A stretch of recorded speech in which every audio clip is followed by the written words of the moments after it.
I'd like to welcome everybody to the Planning Development Committee meeting for Tuesday, May 14th, 2024. The attendance has been taken. Christine Garneau is online tonight. If we could have somebody approve the agenda. Moved by Councillor Coleman, second by Councillor Bell. Is there any changes to the agenda or additions tonight? Okay, seeing none. All those in favor? Is there any declarations of pecuniary interest? Okay. Seeing none, if anybody has one later in the meeting, please bring it forward. The adoption of the minutes from previous meeting. Do we have a mover? Moved by Councillor Oakley, second by Councillor Pierce. Is there any questions in regard to the minutes? Okay. All those in favor? Okay. Passed.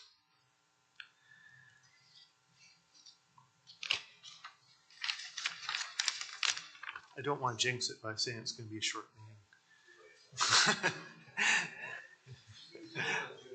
meeting. Business arising from the minutes. Okay, seeing none. Public hearings under the Planning Act to receive information from the public. We have none. Public hearings under the Planning Act to consider staff recommendations. We have none. Consent items to be approved. We have none. Staff reports 10.1 RPT 0255-24 review by reorganization of planning meetings. Vaughn, would you like to come forward and speak?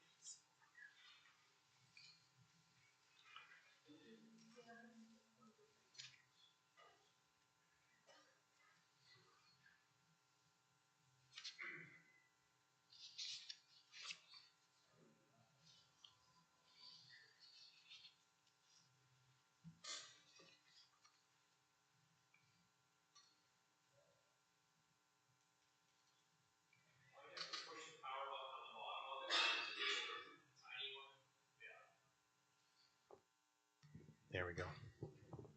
Thanks. Okay. So thanks very much. Through the chair, I'd like to present a staff report for the review and reorganization of our development planning meetings. This was brought on. Oops, I don't know if you can see that. Sorry, I'll just give it a second. There we go. So our current planning meetings are such that we bring a staff report or a presentation to the first PDC meeting, and then we'll bring back a report with a recommendation the following month. That process, the way we have it set up today, was brought about by some changes of Bill 109, which shortened some Planning Act timeframes for us and also introduced a refund policy.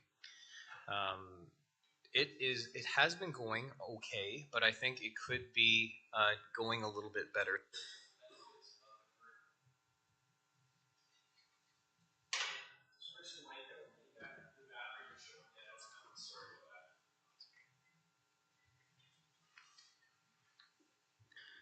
Some of the benefits of the current practice is that it has a relatively quick turnaround time. To date, we haven't had to issue any refunds, and it works well for approval recommendations. However, some of the challenges that we've faced is that applicants are required to register as a delegation for recommendation discussions, and it doesn't allow a lot of opportunity for an applicant to ask questions during a recommendation discussion.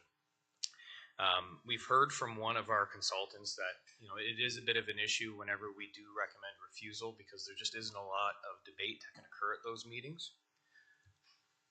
So staff have reviewed our process. We've looked at 4 different options for council to consider moving forward. First option is status quo, so leaving things the way it is, where we have an information presentation in the first month, and then we bring it back the second month with a recommendation. This option 2 is a revised 2-meeting approach with no introductory meeting. So how that would work is we would bring a recommendation report to a PDC meeting, and then we would go right to council for council to make the final decision. The downside with that approach is it's great in terms of timing because we can move things very quickly. Not so great in terms of public consultation because there really only is one opportunity for the public to see the application, and then it's off to council 2 weeks later for a final decision. Option 3 is a bit similar to option 2, but it also introduces an applicant-driven public engagement process prior to the application being deemed complete. So the way that would work is an applicant who has an application in mind prior to them submitting for a complete application. They would take their proposal, they would connect with staff, and through a public consultation strategy, they would have their own public consultation meeting in the community where the application is being proposed, so at a community center or church or something like that. And they would explain the application to the public. They would take the information, hopefully, from that engagement, perhaps revise the application, and then submit it to staff. Staff would deem it complete, and then upon staff deeming it complete, it goes to the next PDC meeting and then gets finally approved at the end of that month. Option 4, again, a little play on option 3. The only difference here is that external introduction to the application happens after a complete application. And the risk with having it happen after a complete application is that it may affect our ability to have things approved in time. Planning Act allows a very short window, and having that external introduction meeting happen after an application is deemed complete may get complicated. And those are the 4 options. The policy that we'll need to come up with, should council choose either of option 3 or 4, is how we run those applicant-led public consultation meetings. The policy that we'll be working on over the next few months will need to look at things like size, scale, scope, the distribution radius of the notification, the location of those meetings, when they happen, so during the day or in the evening, and really look at the format, whether they're in person or whether they're virtual or both. Applicable application types, it may not be applicable to all application types. The timing and format of the circulation, who's responsible for the circulation notice, privacy considerations, staff or council attendance. It may be important to the council members in that particular ward that they want to attend, and then timing of implementation is what we're looking at possibly the fall of 2024. So right now staff are recommending option 3. We're also recommending that a procedural bylaw amendment be prepared and that we bring forward an additional report to the July PDC meeting outlining that external introduction policy. So talking a little bit more about how that would work. Excuse me. Any questions? Do we have any questions for Matt? Councillor House. Thank you. Through the chair, to Matt. Thanks for that information. I can see the benefits of the staff recommendation option 3, and I understand that there's details to be worked out. You've said that, but I wanted to better understand or have confirmation that at a minimum the circulation invite to that public information session would be at least the same radius that would receive it if we were doing the public session. And then secondly, I know you're working through it, but it seems to me that it almost necessitates a third party moderator. Like if the developer is literally hosting the information session and doing all the talking, it may end up just being kind of in some cases, some adversarial situation. I'm wondering if it might need some neutral third party as the moderators. Just some suggestions and question there. Through the chair, all great points. I think we would at least need that 125 meter circulation radius, just as we do for our regular public notices. And that's a really good point about whether or not we need a third party mediator. We'll definitely take that in consideration as we're developing the policy. Councillor Pierce, and then Councillor Chambers, and then Councillor Brown. Thank you, Mr. Chair, through you. So I guess my question here is, with each of the options, there's some challenges. We know that right now. I'm curious here, when you're reading through the challenges of each, and I understand we're gonna have to work on this external public consultation, I get that. But to me, reviewing the options, and you're looking at option number 3, that has, this is gonna sound funny, but the more challenging challenges, if that makes any sense to you. So I'm curious as to the thought process that went into choosing option 3, when to me there's some bigger challenges, I'll call it, in my mind anyway, with option number 3 than there is with the other ones. And the one that scares me the most is the fact that the application could change, and that's going to confuse everybody. And I'm curious as to what thoughts gone into how do we negate that, or what do we do if it does? Does that all of a sudden change timelines? Because to me, if we're getting something, if we're discussing something before it's a complete application, in my mind, that's open up Pandora's box to something I'm not sure that we want to do. So I'm curious as to the rationale, the thought that went into that, if you could. Sure, through the chair to Councillor Pierce. I think you've hit the nail on the head. Probably the most challenging part about both option 3 and 4 is the external public engagement meeting, and how the applicant will conduct that. We need to put some thought into that strategy. And will the application change between when that session or open house is heard and when we get a complete application? It might, and it may need to, for the better, I would say. Like, in my mind, the point of that meeting is to really engage the local community in whatever application is moving forward. If the applicant gets there and hears from the community that they want something very different than what's being proposed, they may have some second thoughts about submitting an application before they make some of those changes. So my hope is that having that external meeting ahead of deeming the application complete makes the applicant make those changes ahead of time, so that the public interest is actually embedded right into the application itself. So it comes with challenges, because figuring out the format is going to be challenging. But my hope is that the outcome of getting that right is going to make for a much better public consultation process, and hopefully we'll have some better outcomes in our applications and less debate here in the council chambers. Okay, I'll follow up if I could, and I appreciate that answer, Matt. But what scares me is the fact that it'll be going out as a public meeting.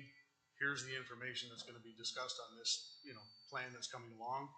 Somebody takes that, doesn't go to the meeting to hear the conversation that's going on between the developer and everybody else, and all of a sudden hits social media and it's just ballooned. I'm thinking that it's going to be a lot of work for you folks for sure, but for us as council to try and backtrack on those things, saying, well, no, that's not necessarily what's going there. It's not a complete application. Things could change on. Things probably will change on it.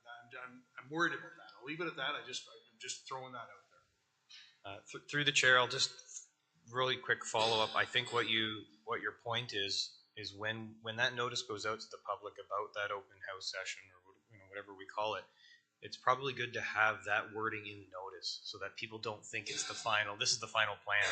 This is a work in progress. This is to get your opinion on the plan before it comes in as an application. So I think that's actually a really good point that you've made, and hopefully we can incorporate that into the strategy and policy. Sounds good. Thank you. Councillor Chambers. Thank you, Mr. Chairman. And I, like Councillor Pierce, think there's going to be huge issues and problems with having a public meeting that is not controlled by county process and not controlled by county staff. It will be not only confusing, it'll be chaotic, I think, because there's no there's no checks and balances on what the proponent can put forward in the public meeting, particularly if the application is even complete yet. So I have really concerns about that. And quite honestly, I think it'll cause more problems with understanding applications from the community perspective than anything we've ever done now. So I'll tell you right now, I'm not going to support option 3 or 4 because I don't believe that it'll be less clear for the public than what the process is now. The issue I think that the process we wanted it to be looked at is that the applicant does not have the opportunity to respond to a staff recommendation. That's the issue. And having a public meeting hosted by the applicant is not going to address that issue. And I think if the applicant wants to speak to a staff recommendation, that can be incorporated into the public process at the council meeting. A lot more simple than what this is going to cause. I've been at these meetings, you have too. They can get out of hand. Once the horse is out of the barn, it's hard to put them back in. There'll be so much confusion, and I don't personally see that it will work at all, but those are my comments. Councillor Bell. Yeah, thank you, Mr. Chair. Through you to Matt. Matt, just for clarity, I think in your option 3, you say that the planner immediately schedules a statutory public planning meeting at Planning and Development Committee with a staff recommendation. So that then gives the applicant the opportunity to challenge publicly the staff recommendation. Am I correct? Through the chair to Councillor Bell, that's correct. And that is also part of option 2. Option 2 is exactly that. The only difference between option 2, 3, and 4 is option 2 doesn't incorporate the external meeting. So the question that Councillor Chambers, or the issue Councillor Chambers mentioned, which I share his concerns about, this option would address that. There would be the opportunity for the applicant to challenge the recommendation. Through the chair to Councillor Bell, that's right. Option 2 would do that without the public engagement ahead of time. Yeah, thank you. Just going back, if I may, Mr. Chair, just going back to why we're here talking about it, you said you've had one formal complaint. Is that correct? Through the chair, that's correct. We've had one formal complaint. So, and it's just, maybe it's just my observation, but since we changed the process, we've had relatively very few applications at all. So I'm a little perturbed as to why we want to make a change anyway, because if we've had only one complaint in a year, that seems to me to be actually indicating our process is working pretty well. And I take to put staff to the effort of modifying a process. So I'll leave that thought with you. When we come to the addressing the motion, I really would like to say make a couple of comments as well. Thank you. Okay. Councillor Coleman, did you want to make a comment? And then Councillor Miller. Thank you, Mr. Chair. I brought this forward here a couple months ago that we need to look at something like this, or need to revise the system. And I don't think it's quite working as good as what Councillor Bell thinks it is. I like what Councillor Chambers says. Mm-hmm. So I would, at the right time, I would think I would propose that we table this and come back, because I think we could do a little better of trying to think of the right word, but the problem is that applicant that does not realize he can't speak at the council without being as a delegation. And that has risen here before. Mm-hmm. So somehow we need to incorporate this and make it work. And I think Robert hit the nail on the head. We've got to make it work at that council, and we can make this 2-meeting system work. Mm-hmm.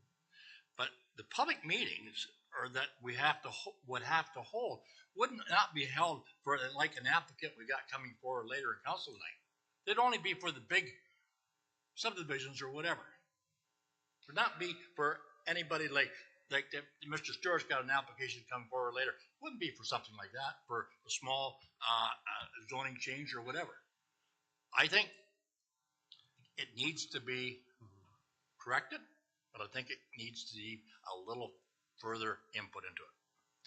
Just for clarification, Matt, did you envision the smaller planning processes coming forward, like the ones tonight, for those initial meetings? Yeah, through the chair, I don't think we would apply the initial, public open house external meetings to some of the smaller applications. It would be for the larger ones, the large zoning bylaw amendments or official plan amendments or subdivisions, that sort of thing. But again, that's something we would still need to work out is the scope of that work. But I can't see it, applying to everything. That's for sure. Mayor Bailey. Yeah, through you, Mr. Chair. This just takes me back to the Panattoni meeting in St. George, which was a terrible, terrible time, where we had staff on the door. We had staff checking people in. It was not a county thing. It was a Panattoni thing to tell them things. The meeting was called. The meeting didn't even happen. There was no meeting. It was a bunch of angry people in a room, not knowing why they were there, who was supposed to be speaking. It was without structure, and no good came out of it because it just confused people, and no one knew who was supposed to speak. And really, truly, the meeting never even started. It just became people talking in a room. Panattoni people were there, but there was no structure to it. And I think if we don't have structure, then it's chaos. And once it's chaos, it's confusion, and everyone leaves just not knowing any more than when they came in, just more angry. Councilor Miller. Thank you, Mr. Chair. Yeah, same question as you had. I guess it doesn't apply to all of them. You answered that. If you were to give a guesstimate, how many applications would you expect this to apply to in a given year? Through the chair, maybe a quarter of our applications is what I would anticipate this applying to. Okay. Yeah, in regards to the public meetings, yeah, I like the suggestions that come out. A third-party moderator, I would think would be a great idea. You'd have to manage expectations, but yeah, because if you don't run that process well, I see a lot of problems, as the mayor alluded to. I mean, just a potential application that isn't even on we haven't seen at this planning committee yet. I'm not sure how word got out in Scotland, but I mean, we just had tons of emails and phone calls on that, right? And there was nothing, there was no meeting on that. So, yeah, it would have to be done very, very, very well. So.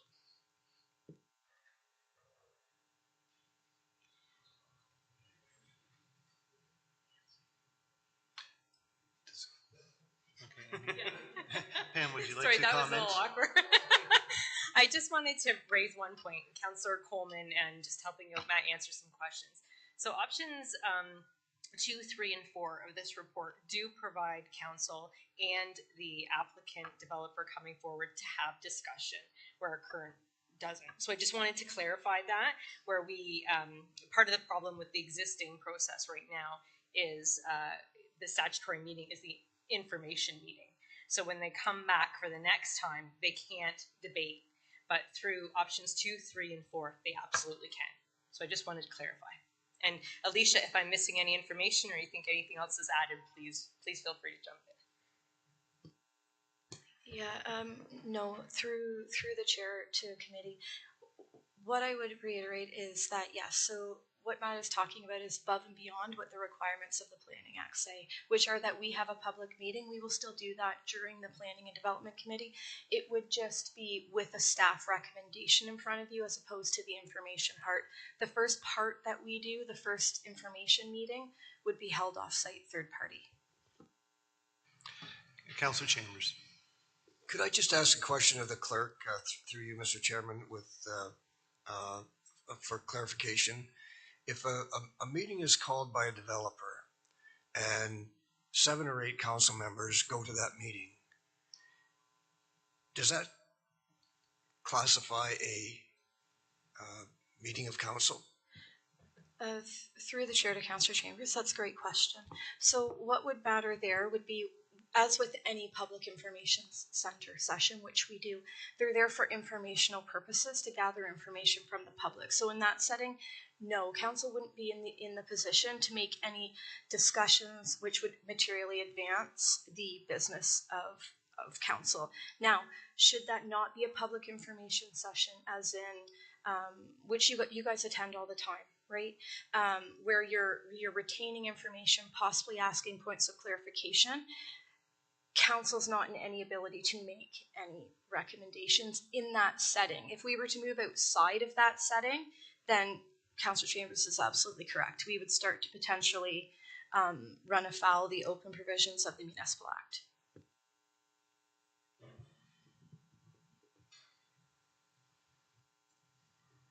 Okay, so is there any other questions? Okay. So just to be clear, so the that first public meeting, you would have a recommendation come to council. So then the applicant would have an opportunity to see the recommendation, they'd have an opportunity to speak to it, and then council would make a recommendation, and then it would go to council for the final approval later that month. So Yes, and through the chair, that is the process for options 2, 3, and 4. Yeah. What option 2 doesn't have is any of the extra meetings at the beginning. So if council or committee is concerned about those extra meetings, option 2 might be more in line with your thoughts. okay. So if there's no further questions for Matt, then thank you Councillor Chambers. Just one final question, if I might, and Matt can comment on this. One of the reasons we went to the 2-meeting approach, going away from where we have the statutory public meeting that has a staff recommendation attached to it. What that was perceived by many people was that the minds are made up, the public comments we make have no impact because the recommendation is already there. Why did they make the recommendation before they heard what we want to say? And there was a feeling that their comments, the public engagement comments, were not having an impact on the planning decision. That's why we went away from that approach and went to the 2-system approach, where we have the public meeting to hear from the public, and then staff to listen and take note of what the public say to help formulate their recommendation. Recommendation number 2 reverts back. Recommendation number 1, status quo, maintains that. So again, that's, I think, an important distinction between recommendation number 1 and 2. If you want the public to not feel that their comments don't impact the staff recommendation, then you can choose 2, 3, or 4. And what tends to happen sometimes when the public reacts negatively to the staff recommendation, planning committee follows that lead and will be in opposition to the staff recommendation after hearing input from the public. And that puts us in a position, if there's any appeals, that the council is in an adversarial situation with our own planning staff. So I'm thinking that Councillor Copeman may be right, that maybe we need to think this through a little bit, because if you push the balloon in one spot, it pops out in the other, and I can see that happening here. Any other comments? Councillor Bell. Yeah, thank you. If we're allowed to comment now, thank you. I agree with what Councillor Chambers has just said. I think it goes against the grain of us as a council not taking in public input at the right point in the process. If we leave it to the point where a recommendation is already on the table, I think we've failed in our duty to consult. So I cannot support either 2, 3 or 4. I could support 1, and I guess that's the default anyway, because we're just going to keep going that way. But I think Councillor Coleman's point is a good one. Can we tweak item 1, option 1, that then gives us a process by which particularly agents and applicants can make their commentary on the recommendations that have been made. And maybe we just have to think about the rules for delegations. We might just have to expand that a little bit. So I'll leave that as an open thought.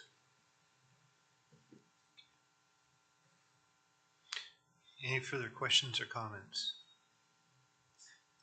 Councillor Cobb. Thanks, Mr. Chair, through you. I guess I'll kind of buck the trend a little bit. And when I was reading through the report, I actually, to staff's credit, saw some value in those external meetings happening beforehand. I definitely hear the concerns from my fellow council members, and definitely something we have to keep in mind. But at the same time, I do think there's value in taking a preliminary application out to the public. And if it's really met with a lot of resistance, then that applicant knows, okay, I can put that through, but we're going to have people lined up at that meeting as delegations to speak against it. So maybe we need to revisit what that idea is. So while I do agree with my colleagues that maybe we haven't quite found the magic sauce and the right solution here, at the same time, I do see some value in that external meeting, whether it happens before or after, because I think it does provide a venue for people to provide their comments in a little less intimidating setting than having to register or to come to council. So, my 2 cents. Okay. Okay. So, is there any last comments before we look for a recommendation? Okay. So, how would we like to handle this? Councillor Coleman. Thank you, Mr. Chair, and I'll move for deferral, seeking a seconder for 1 cycle. Then I want to speak to it. Okay. Second by Mayor Bailey. Go ahead. Thank you, Mr. Chair. I appreciate what staff has done in this, and I think it just needs some tweaking to make it work. And so, don't think I'm giving hell to staff. I appreciate what you've done in this, because I think planning is it's got to be the worst meetings ever that I've been here for 20 some years, because you get all kinds. I've been here to midnight, 1 o'clock one night for delegations. It takes everything. Robert will back me up on that. So, but I think we're getting to it, and I like the idea that we're moving it forward, that it doesn't hit the timelines right and everything like that. I agree with what Councillor Kyle says. You've got to have that public input somewhere along, but it's got to be tweaked a little bit more. And if you think you need 2 cycles, fine. But I think it needs just to be tweaked and make it work. Thank you. Okay. Would you like to make a comment on that, Pam? Or? Through you, the chair, we can absolutely bring it back next cycle.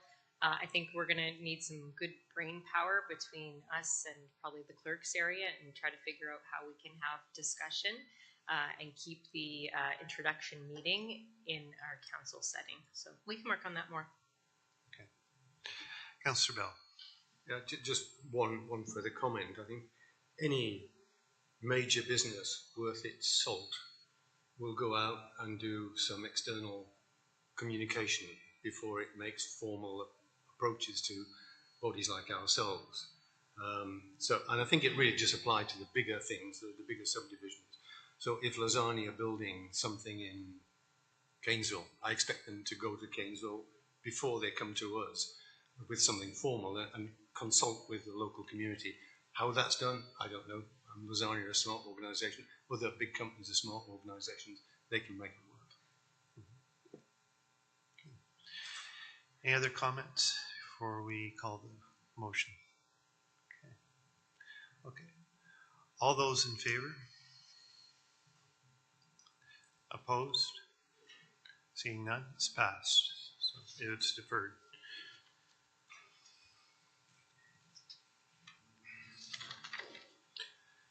So communications, we have a letter from Betty Ann Story. How would we like to handle